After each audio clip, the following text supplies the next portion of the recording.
Okay.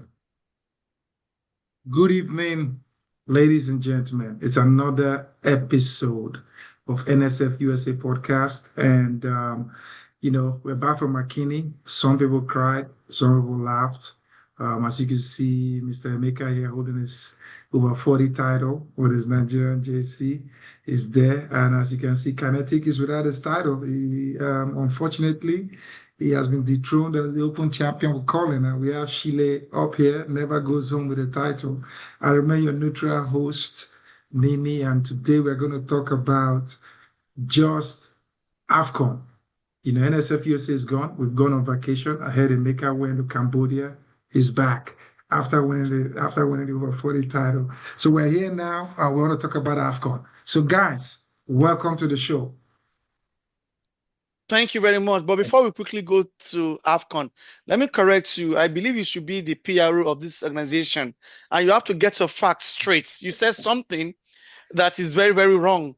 You said you have Chile here who never went home with a title. Excuse me.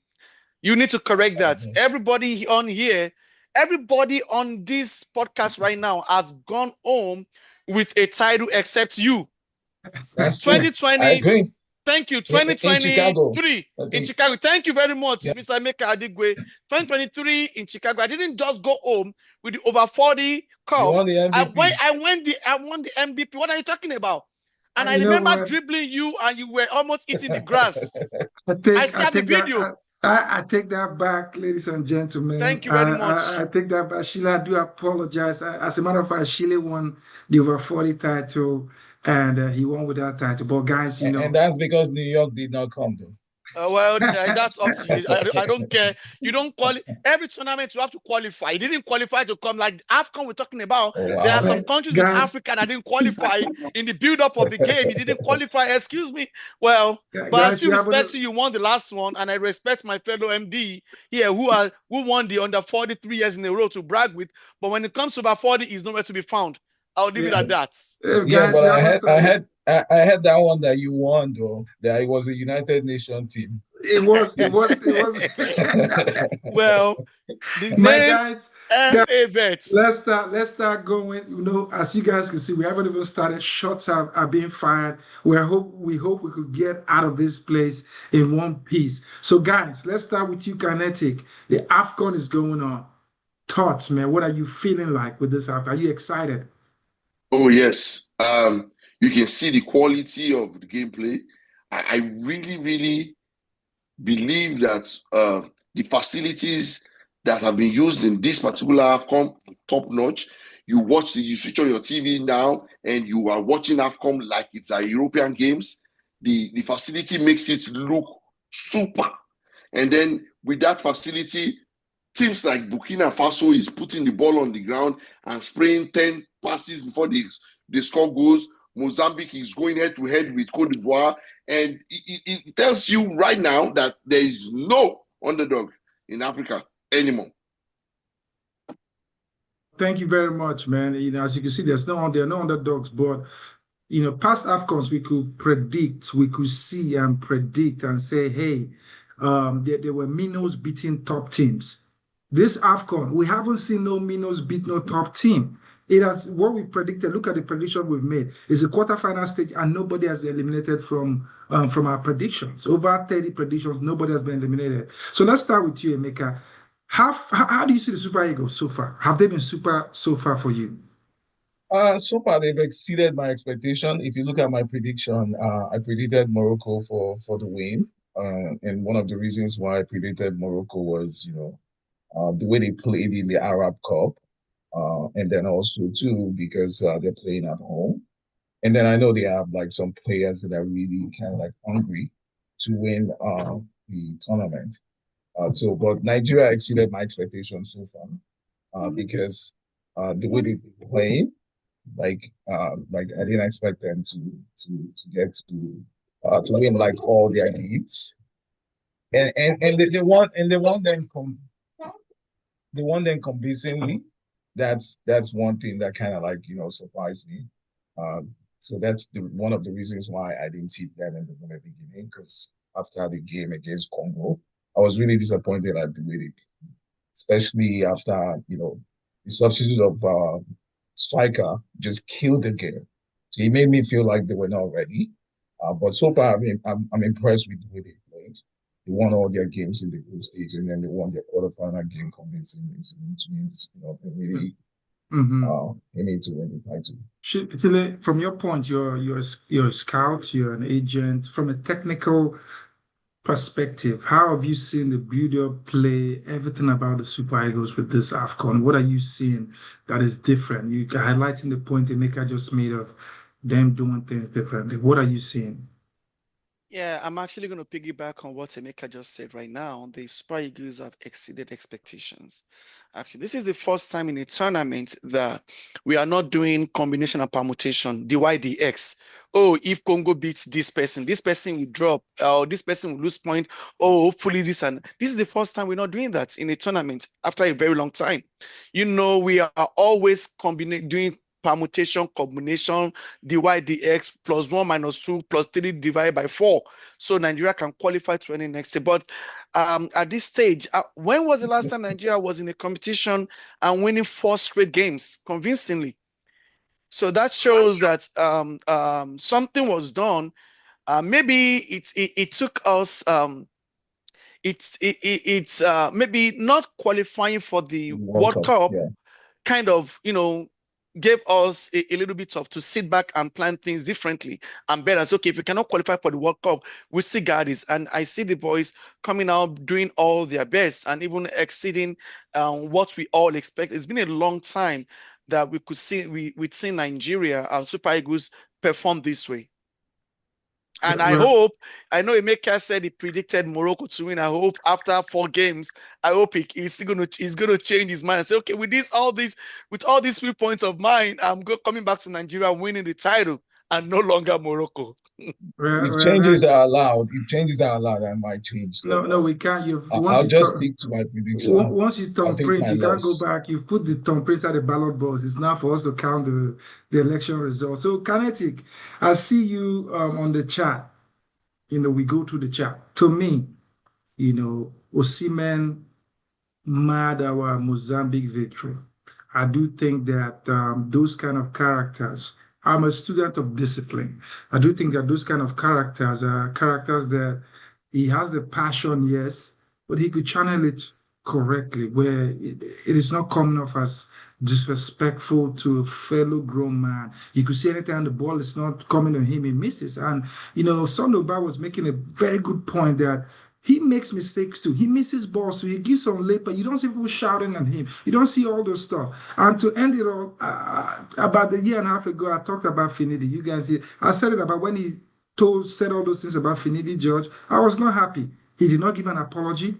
He did not do anything. He was very disrespectful. And everybody said, oh, it's his passion and all that stuff. I will immediately stop you there. I think we really want an apology. We should be demanding the apology from Finidi George. This is a coach that got 1 point from a possible 6. He is the sole reason why we are not in the World Cup. Finidi not only called out Victor Osimhen, it was in response to being called out that he made those allegations against Finidi. So if you had left the guy out of your mouth, you would not have gotten that barrage of accusations from Victor Osimhen. Please, let's leave Finidi's talk out of it here. Let's talk about what happened yesterday. What happened yesterday with regards to the victory against Mozambique is pure passion. And it has all the markings of a great.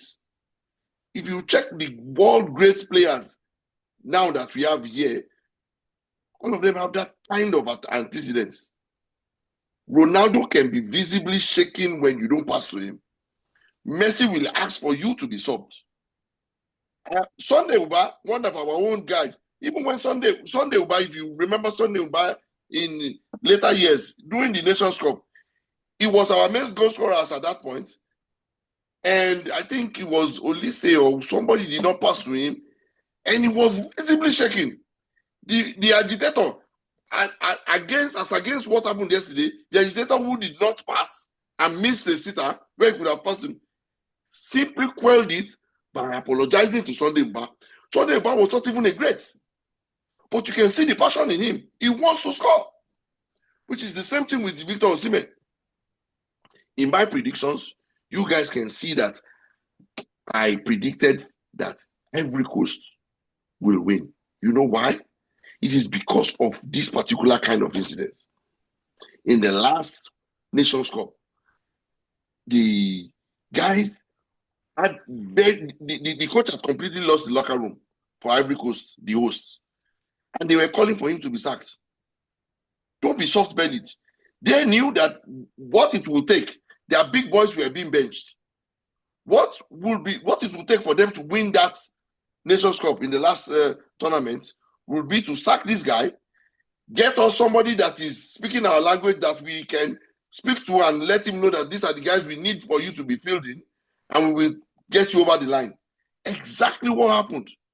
These guys that they were struggling to get out of the qualifiers, the same guys that had beaten them in the group stages, they beat them in the knockout stages, and they went on to lift it all. It is the same team, give or take. Say, minus people like Adingra. Imagine that kind of big Adingra left out of the Ivory Coast team now. You now bring in Ahmad. And what you're saying now is, we are not looking at any softies. We are going hard on. Only the people that will deliver are we putting on there. Kanadik, I beg to disagree with you respectfully. It's not about being softies. It's about addressing a core issue, irrespective of what Finidi George, for example, did. There was no need to lambast him in public like that. You know, Sheila, let me hear from you. What are your thoughts on this Osimhen issue, quickly? Thank you very much, PRO. On Osimhen issue, I think you get to a point in life that you can't just act out, no matter what it is. You cannot, because you know, in the one of the games that was played not too long ago, you saw Eric Chell coming out in a press interview saying Osimhen, the best striker in the world. That is a lot of respect, a lot. It's right to say that. Okay. And when you have such, it's not just, you are carrying a nation. Fine. Osimhen is very passionate, not just with Nigeria, with soccer. And is, of course, I could say is more passionate when it comes to Nigeria playing. But when you get out there, the whole world is watching. I know sometimes football is a very passionate and emotional game that you can have some outbursts. But your outbursts, there should be a limit to your outbursts. But when you get so mad, okay, because a player didn't pass the ball to you, your teammates, and then to the point that you ask to be substituted. Come on, man. Come on. You would not see real world player. That's what players doing that. You won't see a Messi doing that. Yes. You can get it. You are allowed to vent. You are allowed to scream. Fine, that's fine. That is part of the game. Oh, I could have scored the ball if you had passed to me. It's okay. Yes, but sir. when you let it go too far, when it's even showing like a disgrace because you had an opponent that you were already beating. It's what usually happens in a game like that. It's when you are losing a lot of goals. When you are losing the game. If this happened to Mozambique, now people will understand. But you were already leading conveniently. And then it now took your opponents to come and say, "Oh, guys, come on, calm down." No. You should have grown ahead. Sheila, just to add, I'll come to you, Emeka. Just to add to that, not only did he ask for substitution, he stormed out to the quicker past the press briefing, went out to the boss, keeping it, and now we are hearing from reliable sources that he even gave his accreditation that he didn't want to play for the. He's going to Turkey. Come on, we man. have people like Kinetic applauding and supporting that. How can we get better? No, I don't think he's applauding that. Let's hear from him. Oh, let's hear from him. No. You heard what he said. He said he doesn't want softies, but Emeka, go on. No, I heard what Kinetic said, and I heard what Sheila said. It's not. I don't think Kinetic is applauding that. I think he's just pointing out the passion in Osimhen, which I think it's necessary in this game. you need to have that passion, that drive to win. I have it as well. Like when I'm playing, like I don't know if maybe you remember when we were playing that tournament in Texas, where we knows that we need goals Yeah. to go to advance to the next round. And I saw you. I saw my you. You were teammates were missing just chances. joking around with the ball in the box. I had to like start yelling. But Osimhen should learn to understand that, you need to like he ends in the field. Like Sheila said, we were leading already 3-0. We're playing a team that could not even come back from 3-0 down to even tie the game. At one point, it was the Mozambique players that were trying to calm him down. That was like disgraceful. Like you're fighting with your teammate when you're leading 3-0, you're playing comfortably, and then the opponent is the one trying to calm you down. I felt like he did too much. I felt like he did too much there. He did too much. Yeah. I think most people Yeah. do agree that he like did. like Kinetic said, we've seen bigger players that have done similar stuff, but not to this extent.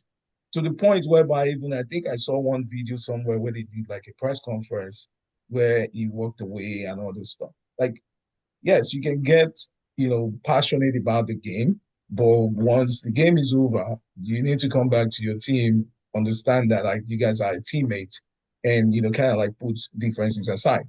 Like in Real Madrid, it did happen. Benzema told Mendy not to pass the ball to Vinicius. That is the one killing their game. But at the end of the day, the next season, both of them worked, hand in hand. They end up both winning the Ballon d'Or. So, Yeah. like, Yeah. So passion comes in, but we should learn to not let it explode to that point where the whole I world do. is. I think most people agree. Most people agree with the Chiles and the makers of the world. No. I think Let me clarify, Nimi. So I heard you when you said, listen, let me be very clear. Look, people, and again, I've played with Nimi. One of the persons that I can say on this podcast that can do exactly what Osimhen did is Nimi. I played with him. He can do exactly what Osimhen did. Now, don't get me wrong. I am not saying what Victor Osimhen did is right. You see, we are now only at the point where solutions are being preferred and that we are trying to find a way with which this will not happen. What I'm simply trying to tell you is, I like and I don't want this to stop. Like, look, you can do it in a better way. That is not right. But when you prefer solutions as much as expel him, have him go back home, is where I draw a line and say, please stop. Now, everybody, we are forgetting something. The best league in the world is the Premier League. Only a few weeks ago, a Senegalese player, the same guys that you, Nimi, predicted will win this. The guy literally slapped his teammates. You did not cry foul. Victor Osimhen did not assault anybody. He didn't get a red card for his behavior. But when you are painting it like this, you are painting it as if you have not seen anything as diabolical as what happened yesterday. But guess what? The same team that you are tipping to win this Nations Cup has a key player there that literally slapped his teammates in the Premier League on world stage a few weeks ago. What Victor Osimhen did is not unheard of. In the heat of passion, I have seen you two shout at your teammates. And I will tell you something. I'm also like that. I don't blame anybody that is shouting. They are only demanding more from you. You see, when you yell at your teammate and ask the person to pass the ball, he didn't pass the ball, or you are dribbling too much, you should release one time. The real aggressor is that person that you are trying to correct, that responds back to you and makes it look like an altercation. Yeah, Ademola Lookman could have been quiet. Kinetic, let's move Ademola on. Lookman could have just been quiet, take the criticism and move on. Oh my goodness. It was the response. No. Kinetic, excuse me, please. You can't be saying Please, that he's a grown please. man. You're telling him to take the response. You're telling a grown man to take the response. See, every action always generates a reaction. Yes, sir. Definitely. And I like the fact that even though Ademola Lookman reacted, he didn't really react in a way that was that bad. You can say, yeah. And number two, fine. It ends on the field. Did you see Ademola Lookman walking away? No. No, you abandoned the national pride that everybody puts on you, telling the coach to sub you. Why? Because yes, you were the talisman or what? You are the main guy on that everybody must pass the ball to. No, man, you have to be a team player.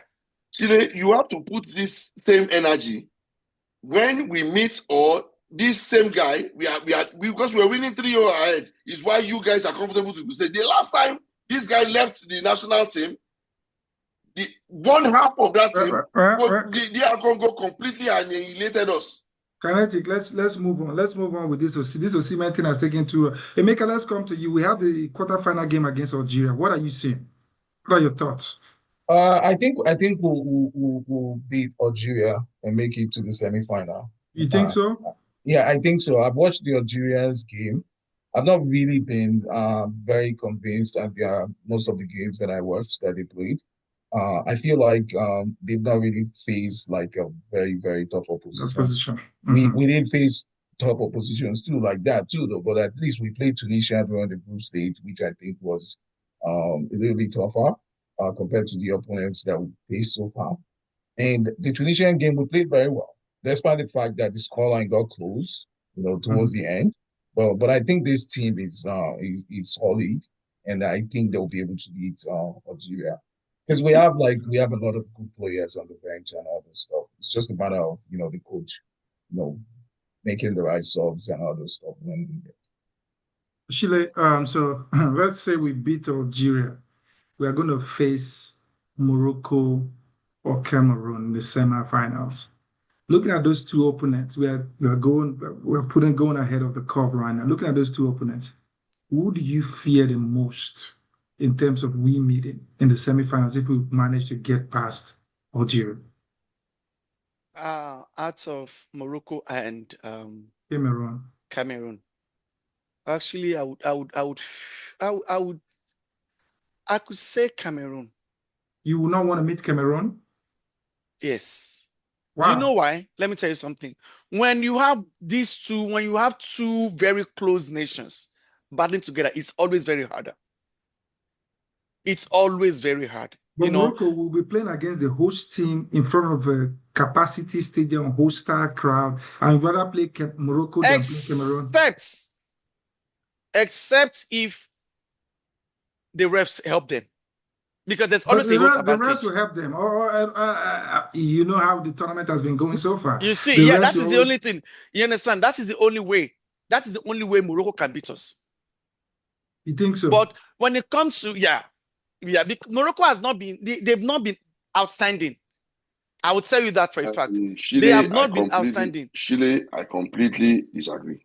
Okay. Morocco, me too, I disagree. Morocco has only stepped up to the opposition that they have encountered. Firstly, I will let you understand that you see these North Africans, they are playing like Europeans. And you see with the way Nigeria plays, the last Nations Cup, see how we dumped Cameroon. Cameroon's biggest power is to try to be physical. It is in that physicality that this same Osimhen, he bounced their last man. He was completely able to overpower him, got the ball off him, and then passed. And then we scored the goal, and that led us to win. Even in the 2019 Nations Cup, we dumped them out too. Though. That's exactly. True. Yeah. So and it's their physicality that they are depending on. But I will tell you the reason why.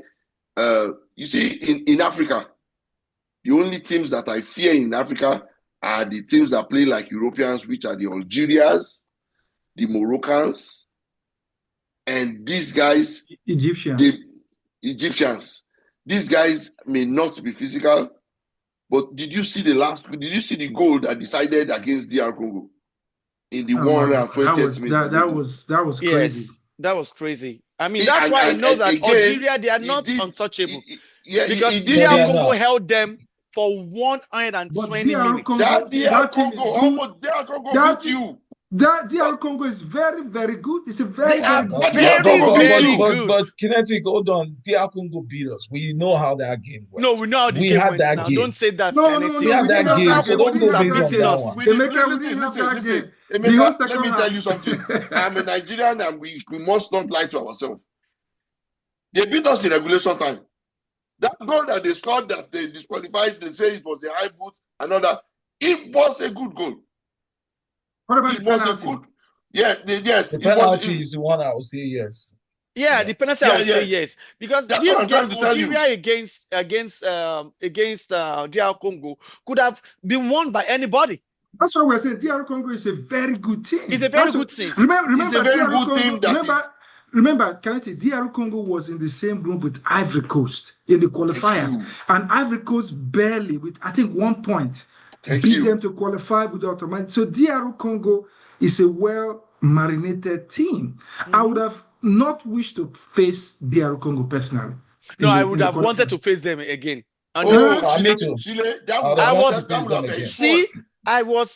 excuse me, I would have preferred to even face them compared to Algeria. Algeria. Honestly. Same here Then, too. yes, I wanted to face them. I didn't want to face if that we go DR based Congo on what team. we're talking about, which is between Morocco and Cameroon, I would rather face Cameroon because I feel like the Cameroonian game will be much more easier for Nigeria.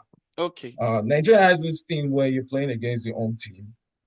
The same thing happened to us in the last Nations Cup when we're playing against Ivory Coast. We played against Ivory Coast. It kind of like always affect us when we're playing against the host team. Yeah. And then the whole stadium is full. They are shouting you down. Morocco. And then the North American fans, North African fans, they are like very, very hostile. So you will see that hostility in the game. And then plus with this Nations Cup so far, I feel like the referees have been on the Moroccan side for most of the games that I've watched. Emeka, I completely agree with all you. those things. History is on their side. Algeria 90. History is on this North African side. Algeria 90. Same thing happened. We played Algeria. The 12th man is their fans. And it will always go against you. The same thing happened when we played Cameroon. I think it was Nigeria. It was Nigeria and Cameroon that hosted. When they dumped us out of the penalty shootouts in the year 2000. Yeah, no, that was Nigeria. No, I'll tell you, in 2004, if you guys remember, we played against Tunisia, the host team, in the semi-finals. And we lost against Ivory Coast in the Tunisia final. 94, we won. No, Tunisia 2004. 2004. We lost in the semi-final against Ivory Coast in the final. Anytime we play against the host teams, the host team, it's always like tough. It's always I think it's also psychological. And the last time Cameroon beat us in the Nations Cup was in the final in the 2000 Nations Cup. Remember in 2004 we beat them in the quarterfinals. Okucha free kick, that goal Okucha scored. We've beaten them the last 4, I think, Nations Cup that we've met them. So I think it will be good for us to meet.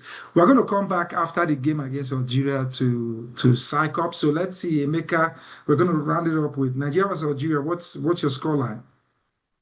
I think because of the way our goalie has been messing up, the game might be like 2-1. I see us conceding 1 goal in that game because of our goalie. Okay, 2-1. Chile, what are you thinking? I go with Emeka. My prediction is 2-1 as well. 2-1. Kinetic, what are you thinking? I think it's just patriotism with which my fellow hosts are talking. You are just being patriotic. It's the other way around. We are losing 2-1. You know, let me tell you, Semi Ajayi has not been tested. Semi Ajayi is a soft belly defender. They have Algeria's number 9 is they will run him riot. And you see, all our right fullback cannot use his left. Our left fullback cannot use his right. They will be turned inside out. They will be turned inside out because I don't understand how I don't see Algeria. I don't see Algeria as the team that would do that to them. No, I don't see Algeria as the Egyptian team. No, we're playing the Egyptian team or Moroccan team. Let me tell you something. Let me tell you something. We have to round up. So you're saying, okay, give me 1 second. On the side where Mahrez is playing, you have somebody that cannot use his left at all. And Mahrez, yes, Mahrez will come at him again and again. Look, if this guy wants to get the better of Mahrez, he will start to kick him. If for any reason the ref is a free, if the ref is somebody that, no, I don't want body contact that much, Osai Samuel will not finish the game. Yeah, but you're looking at it But from if he one allows side, the contact, then Osai Samuel can just kick him out of the game and he will not be able to do it. But you need the ref to heavily be monitoring that matchup. That matchup is a no contest. No, but you're looking at it from one side. We have players that will do the same thing to their players too. Yeah. So You it's see the they are same not. thing. Wait. And the Kalibasi. pressure will be on them to come out when we keep pressing on them too, like that. So don't look at Did it you from see? one angle. You're looking at just Mahrez Did you see their matchup against the centre guy. back? Their centre back that had head-on collision that was asked to go out for concussion test and he declined. They are not softies. Guys, They are not softies. Just to They are not let you softies. get, the last time Nigeria played Algeria in the Nations Cup, they beat us in the semi-finals with that free kick, and they beat us, I think, 2-1 or 1-0. Yeah, The last time it was we played Mahrez. against It was this same Mahrez. Mahrez with the free kick. It was So, indeed that gave a soft free kick out. yeah, He gave a soft free kick out and they can. Well, I'm still going with Nigeria 2-1. That's it. well, I'm going with Algeria 2-1. Okay. so we are going to see how we are going to come back on Sunday, and we're going to revisit this. And Kinetic, if you lose, you have to send a bottle of champagne to Sheila and Emeka. And Emeka, if you guys lose, you have to send a bottle of champagne to Kinetic. Kinetic, is that can you shake to that? Yes, I'm shaking to that. I'm shaking to that as well. Emeka, I'm not using any. It's the softness of the Nigerian team that will make us lose this. Okay. All right, guys, thank you, guys. Thank you very much, guys. And have a very good one. Bye-bye. All your in-it boys.